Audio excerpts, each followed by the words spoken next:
Bismillahirrahmanirrahim. Assalamualaikum warahmatullahi wabarakatuh. Nama saya Mukti Hidayat. Saya mahasiswa BINUS Online jurusan akuntansi. Menjawab pertanyaan nomor 1 terkait bagaimana pendekatan ilmiah membantu meningkatkan validitas penelitian akuntansi.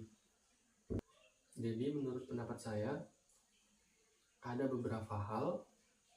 Yang pertama adalah objektivitas. Penelitian dilakukan dengan prosedur sistematis, seperti observasi, pengumpulan data, dan analisis, sehingga hasilnya tidak sekedar opini atau bias peneliti. Yang kedua, berkaitan dengan replikasi dan verifikasi. Pendekatan ilmiah memungkinkan orang lain mengulang penelitian dengan data atau metode yang sama, sehingga validitas hasil dapat diuji. Dan selanjutnya, penggunaan data empiris.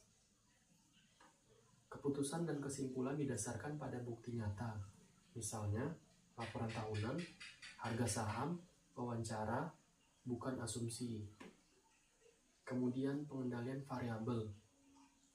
Metode ilmiah mengharuskan adanya variabel kontrol agar hasil hubungan, misalnya ESG disclosure dengan nilai perusahaan, tidak dipengaruhi faktor lain. Kemudian uji statistik. Validitas ditingkatkan dengan uji signifikasi, iabilitas, dan robustness, sehingga kesimpulan lebih meyakinkan. Dengan pendekatan ilmiah, hasil penelitian akuntansi menjadi kredibel, generalizable, dan evidence-based. Kemudian menjawab pertanyaan nomor 2 mengenai apa risiko jika penelitian tidak menggunakan pendekatan ilmiah. Menurut pendapat saya, ada 4 hal yang menjadi risiko jika penelitian tidak menggunakan pendekatan ilmiah. Yang pertama, masalah subjektivitas tinggi. Hasil bisa dipengaruhi preferensi pribadi peneliti atau kepentingan tertentu. Yang kedua, kurang dapat dipercaya. Investor, regulator, maupun akademisi sulit menggunakan hasil penelitian rujukan karena tidak ada data empiris. Dan yang ketiga, tidak replikatif, sulit diverifikasi oleh peneliti lain, sehingga kesimpulan rentan diperdebatkan. Yang keempat, kesalahan pengambilan keputusan.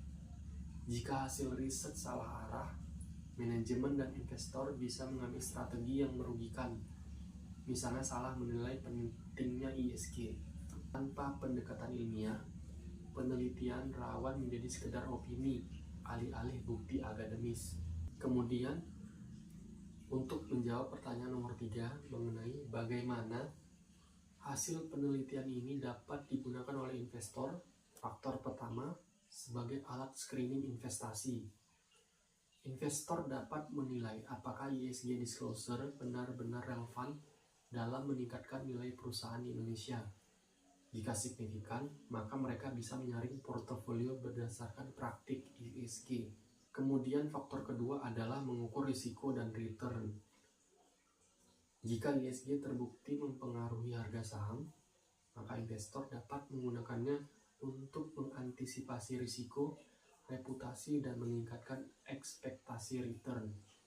Faktor yang ketiga adalah dasar strategi jangka panjang. Investor institusional seperti pensiun, reksadana, sovereign wealth fund biasanya mempertimbangkan faktor keberlanjutan. Hasil riset ini bisa memperkuat argumentasi investasi jangka panjang di perusahaan ESG friendly. Faktor yang terakhir adalah membedakan greenwashing.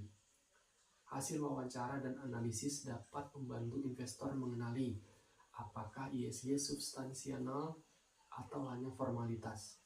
Dengan kata lain, penelitian dapat menjadi guideline praktis bagi investor untuk memutuskan apakah ESG Indonesia sudah cukup value relevan untuk dijadikan dasar strategi investasi.